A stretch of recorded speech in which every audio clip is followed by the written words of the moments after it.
ప్రజాభీష్టానికి విరుద్ధంగా ప్రభుత్వం భూసేకరణ చేస్తే ఊరుకునేది లేదని వైఎస్ఆర్సీపీ అధినేత ఏపీ ప్రతిపక్ష నేత వైఎస్ జగన్మోహన్ రెడ్డి హెచ్చరించారు. ప్రైవేటు వ్యక్తులకు భూములను కట్టబెట్టేందుకే చంద్రబాబు అడ్డగోలుగా భూసేకరణ చేస్తున్నారని ఆయన ఆరోపించారు. కృష్ణా జిల్లా పర్యటనలో భాగంగా తుమ్మల చెరువులో ఆయన రైతులతో ముఖాముఖి నిర్వహించారు. ప్రభుత్వ భూసేకరణ వల్ల వారు పడుతున్న ఇబ్బందులను తెలుసుకున్నారు. ఈ సందర్భంగా మాట్లాడిన వైఎస్ జగన్ బలవంతపు భూసేకరణకు వ్యతిరేకంగా ప్రజల తరపున ఉండి పోరాడతామని భరోసా ఇచ్చారు. వైఎస్ జగన్ రాకతో తుమ్మల చెరువు గ్రామం జనసంద్రాన్ని తలపించింది. మన అంగీకారం లేకుండా ఏ ప్రభుత్వమైనా కూడా బలవంతంగా భూములు తీసుకోవడం అన్నది దారుణం. ప్రభుత్వం అన్నది రాక్షస ప్రభుత్వం కాకూడదు.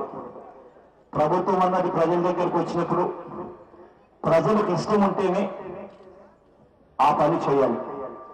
ప్రజలకు ఇష్టం లేకపోతే ఆ పని మానేయాలి. ఇక్కడ నువ్వు భూములు ఇవ్వాలనుకున్నావు, నువ్వు భూములు ఇచ్చేది గవర్నమెంట్ కోసం ఇవ్వడం లేదు. చంద్రబాబు నాయుడు గారు భూములన్నీ తీసుకుని మళ్ళీ ఎవరో ప్రైవేట్ వాళ్ళకి ఇచ్చేదానికోసం మన భూములన్నీ తీసుకుంటా ఉన్నాడు. నిజంగా ఇలా ప్రైవేట్ వాళ్ళ కోసం భూములు తీసుకునేటప్పుడు ఇక్కడ ప్రజలకు భూములు ఇవ్వడానికి ఇష్టం లేకపోతే ఎందుకు బలవంతం చేస్తా ఉన్నామని అడుగుతా ఉన్నా చంద్రబాబు నాయుడు గారిని. ప్రజల దగ్గరికి రా, ఇచ్చేదానికి సిద్ధంగా ఉంటే తీసుకో, ఇచ్చేదానికి సిద్ధంగా లేకపోతే ప్రజలను వాళ్ళ మానాల వాళ్ళు వదిలేయండి. పారిశ్రామికవేత్తలకు నువ్వు ఇవ్వాలనుకునేది ఎక్కడైతే ఇచ్చేదానికి సుముఖంగా ఉంటుందో అక్కడికి పోయి ఇవ్వండి.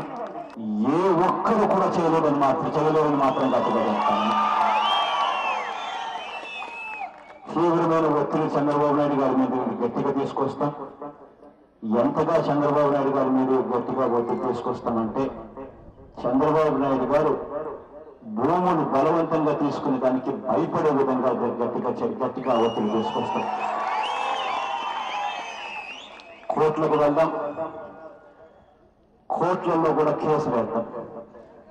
3 ఏళ్ళు విని ఎక్కడో గొప్ప కోర్టులలో నడిపిద్దాం. ఆ తర్వాత ఆయన పోతాడు, మన ప్రభుత్వం వస్తుంది. ఏ ఒక్కరికి కూడా ఇటువంటి పరిస్థితి రాకుండా చేస్తానని మాత్రం చెప్తా ఉన్నా.